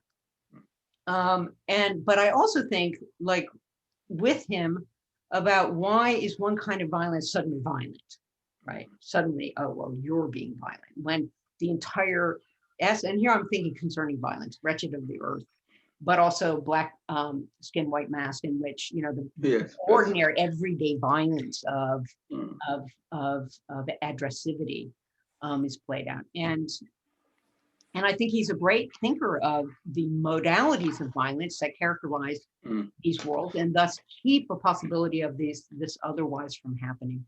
He's also one of our first person to really talk about what would a decolonizing theory consist of? Yeah. What would if we really think about decolonialism and like decolonizing the concept? How must we begin? What's our beginning point? So for me, that's like not ontologically, but methodologically. And he says methodologically, we have to begin not with proletariat and capital, because proletariat and capital is an after effect of the colonial, the colonized and the colonizing. Right. We have to think of the human as an after effect of the colonizer and the colonized. We have to think of, indeed, all of these political subject positions that have been bestowed on us from the West as an after effect of this history. And by that history, he means the Black Atlantic, that vicious and sadistic enslavement of West Africans and the extraction of like labor, but life, really the extraction of life. And he means the dispossession of lands, and as Glenn Coulthard would say, the attempt to dispossess people of their more than human relations. And so for Fanon, here's Fanon who says methodologically, if we want to think decolonization, want to think decolonization as a practice, we have to rest that practice on in this moment and understand all these political subjectivities, all these ways of asking questions, all these ways of trying to solve problems as after effects of this foundational moment. Now, is he saying that's ontologically true? I think he's saying that's methodologically what we have to do, or we're going to continually get swept back into these compromise positions. And that's why he is so interesting to me. Okay, thanks. Rafael, thanks, Eduardo, thanks. We now open the questions to everybody. We've got a lot of questions that, yeah. Yes, it's tricky because we have a lot of questions and only 5 minutes left. So I think this opening up for questions is going to be more of a closing down of the session because as chair of the Q&A, I have to recognize that I was enticed by the directions taken by the discussion that I wasn't jumping in and say, okay, now you actually have to. But you still have 30 minutes for the after hours party, so you can just continue. Remember. 30 minutes, oh yeah? Yeah. Okay. We have already taken the. Oh, you've already I didn't know. Yeah. Yeah. Okay. Because we're in we've been together we're in the for post party here. Yeah. Okay, when the That will be post. Yeah, We have post 5 minutes of the end. And those who want to hang around, we can continue discussing. Yeah. So what I can do then is to maybe forward the questions to Eduardo and Elizabeth via email, because what we actually have here, we asked them to join us for 2 hours and we have 4 minutes left. So I'm not sure if it would be fair to go ahead and read the 10 questions and give them 30 seconds to How are you doing with time? Are you have to hop off soon, or you can stick? Yeah, it depends on time. I can stick around. How about that? Beth, how are you doing with time? Well, yeah, sorry, I thought we were going to like my time 11, so. Oh, okay. All right. I'll try and stay as long as I can. Okay, let's start. Sorry. If I start with 4 questions then to Elizabeth, and then you choose which ones you want. And so the first comment is from Esther Liu, who says, I'm so curious how the figure of the virus has taken on new dimensions this past year. Yeah. And then the second to Elizabeth would be from me in a comic strip entitled Stubborn and published on eflux.com. You discuss the difference between hope and stubbornness. And in a previous session of our reading group with linguistic anthropologist Bonnie McKilney and sociolinguist Monica Heller, we discussed the extent to which the notion of hope or radical hope, as in Jonathan Ware, can help us to try and make sense of the workings of capitalism and colonialisms and the ways they have shaped our lives. So I was wondering if you could perhaps elaborate on the notion of being stubborn in opposition to hope as presented in this comic strip. Yeah. And I should say there's the inheritance is this, it's come out, it's my brain. It's a graphic memoir of and it's funny because Eflux did it with another artist, but the whole thing was coming out with me drawing it, so that really elaborates some of the conditions of stubbornness, but I'm going to come back to that. Let me say, in the virus, there, like many people now, you're going to see a whole raft of books, including mine, that has a preface saying, oh my God, this thing was finished in the middle of this pandemic. And and I've been lucky enough to be in some really great conversations with people about like what now with the virus. And I would just very quickly, I would say that when I geontologies, when I wrote geontologies, I was thinking of these 3 figures as, again, kind of methods like, well, if biopower had these 4 figures, what would be the 3 figures that we see emerging as geontopower comes to appear even in the West as not an ontology of existence, but a governance of existence, not only a governance of existence, but a malappropriative one in which this way of governance is creating this disaster. Okay, so that kind of roly thing. And I use the three figures: the desert, the animist, and the virus. I say they're diagnostic and symptomatic. They diagnose the coming of awareness that the West has been governing existence in this way, not understanding it as it is. And so people are trying to solve it with these three figures are trying to solve it. So they show that it is something that's becoming aware and they're trying to solve it. And what was interesting was giving talks about this. People were like, yeah, the desert is bad, i.e. the desert, as there is a difference, we have to maintain the difference. The animist, after a couple little go rounds, in which I'd say the animist is not actually animist, Eduardo, not people who are in touch, the turn toward like animism, which everything's lively. I was like, this is a form of liberal recognition in which you just say you are, so anyways, we can do that. The virus is a figure that is agnostic to whether there's life and non-life, whether there's a difference. Itself defies a difference, but it moves on the basis of it. It moves along the apparatus of that difference.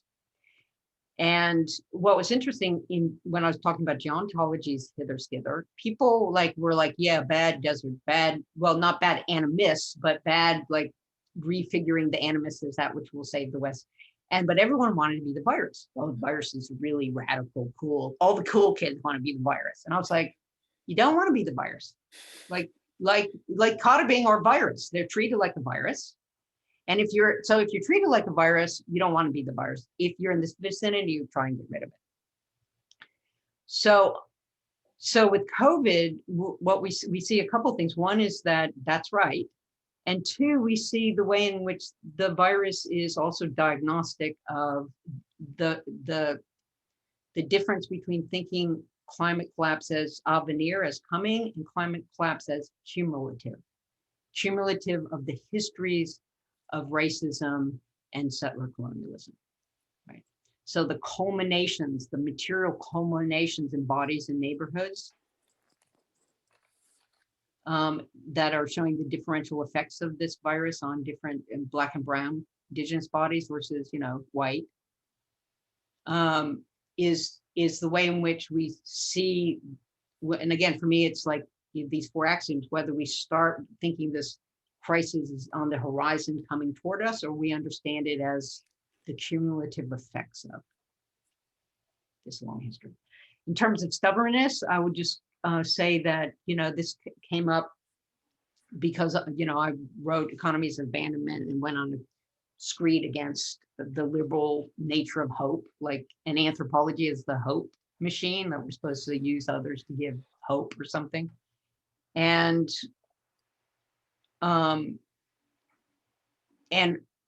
without understanding that other forms of affectivity that come out of these accumulating spaces. So someone just nice way said, well, you might be against hope, but others need hope. Like your Kata-being family needs hope. And I was like, this is interesting, but I think the question you're asking me is, if not hope, why do people keep refusing and trying to keep in place these forms of relation that are otherwise to, say, Geontobauer? I said, that's what I think you're asking me. Is there any other affect that can do that? And I said, I think what we all share is a profound, stubborn willfulness. And then, I went back and I was like, I didn't tell Gigi what I'd said, but one of my daughters, I said, what would you say, Mom? And she said, why we keep going? I said, yeah, what would you say? And she said, stubborn, isn't it? I said, that's what I said. And stubbornness, and again, in the inheritance, you can see this from these violent spaces up in these Alps, these poor Alps, what you had to, we were raised to say, you can kill me, but I'm not going anywhere. This profound, which is not hope. It's just the refusal to stop, right? And indeed, for what we talk about in Kohn, is what the problem with hope is. We see it as this distribution machine, like who's using our hope for what, right? So liberals use the, like Kohn, look, see, indigenous people can do something. And it's like, really? You're sucking that out of us too? And hope, you can hope for something, then it fails, and then what do you have? So in Kohn, we think stubbornness is a more durable affect of forwardness. This said, I was having a conversation with Wayne Modest, who's a curator in Rotterdam, and he was like, I totally get it, but he's also trying to think of hope in the way we now think of humanism. That is there a way of rethinking hope from these spaces like Kohn or First Nation or Black Atlantic that would be not that same hope? It would be a different kind of hope. And I think that's really super interesting. So that's all. Yes, thank you very much.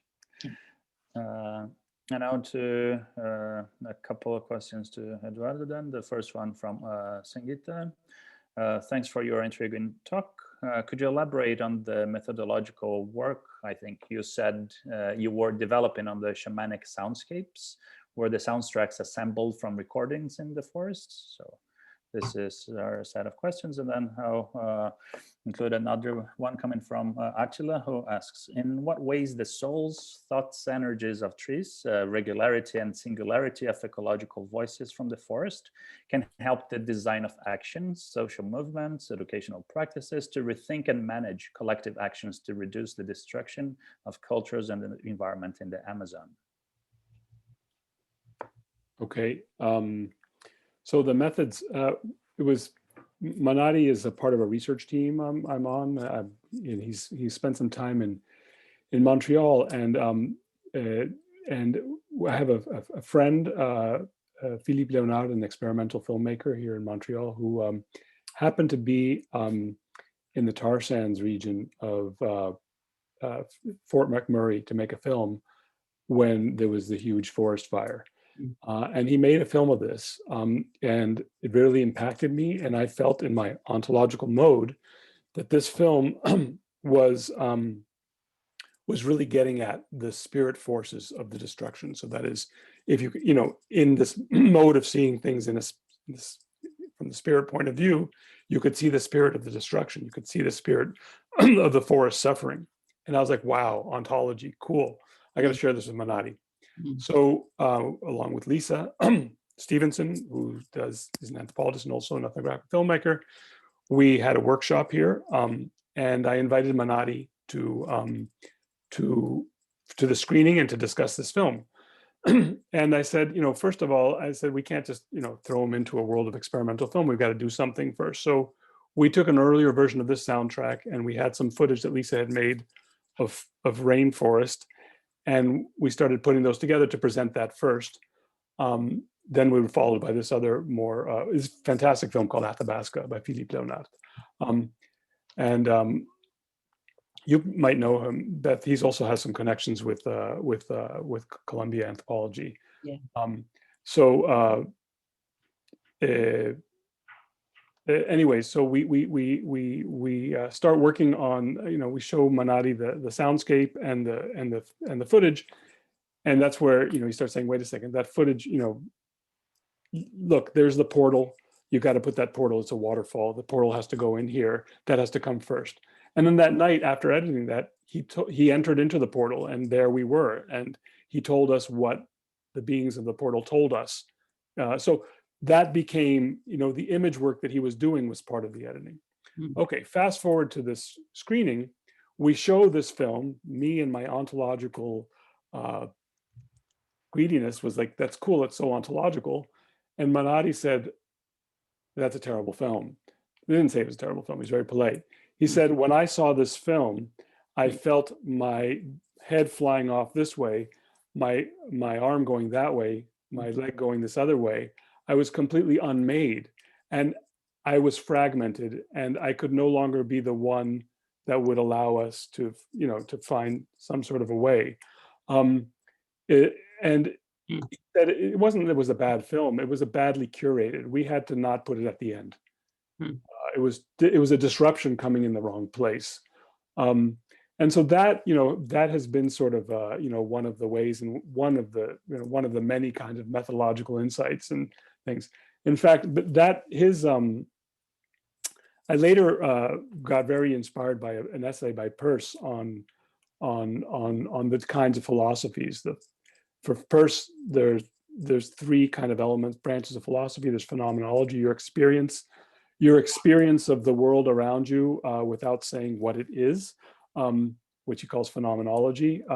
The second is ethics, what it's for, and the third is kind of metaphysics or ontology, where you're getting to see the habit of how things are. And for him, the ethics for Peirce actually comes from aesthetics. And for Peirce, the ethics grows out of recognizing it's an abductive move, the whole of which your direction is a part. That whole is a form, the direction is a spatial or temporal thing. And Menotti was basically saying that, affirming that in the opposite. He was saying this thing was in some sense ethically problematic because it was fragmenting the whole of which I was part without allowing a space for a reformulation. So I can go in, there are many other examples of really interesting methodological innovations that come between him working with a variety of techniques and me working with what we call my pahu, which is the pahu of writing, which is also a form of shamanism or magic or spirit work or however you want to call it, that we struggle, I at least struggle with great difficulty to cultivate.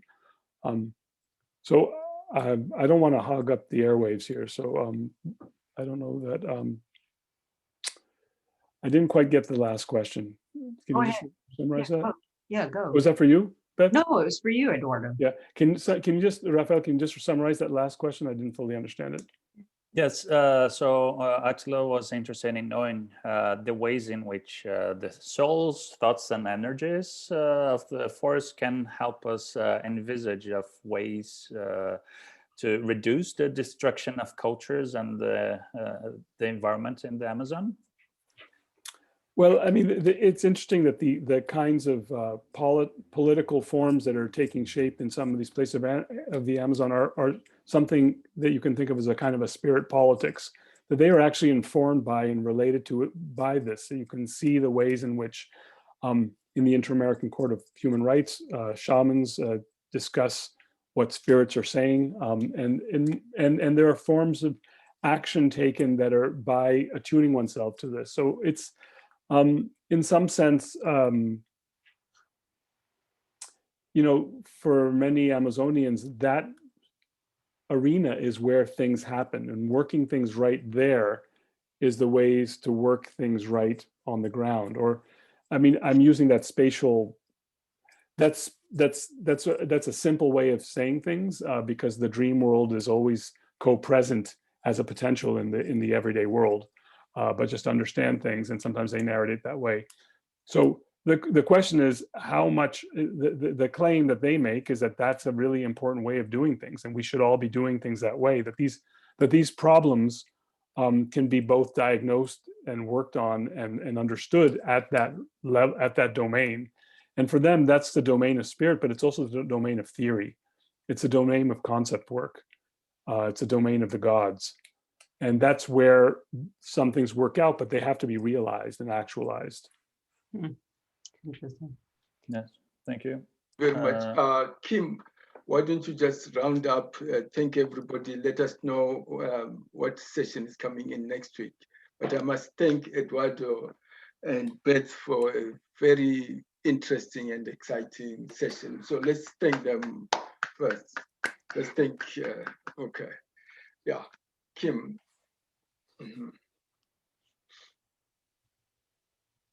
All right, so our next forum is next Friday. Just 1 second, it's loading. There you are. next Friday, April 30th, with Professor Mufwene from University of Chicago, and he will be discussing an iconoclast approach to decolonial linguistics. So we hope you all can join us next week as well. Okay. Right on. I wish we could talk a little more about language. Oh well. Or do Thank come you over. guys. Thank you. This was Thanks a lot. Do come and join us. Feel free to join us whenever you want. right on. This was very productive, and It is. Oh, thank you, Eduardo. It's so Eduardo, thanks a lot. thank you, Sinfree, for Thanks putting a it lot. together. And I'm happy that finally you are here together. Yes, it It's has been really, very helpful. I mean,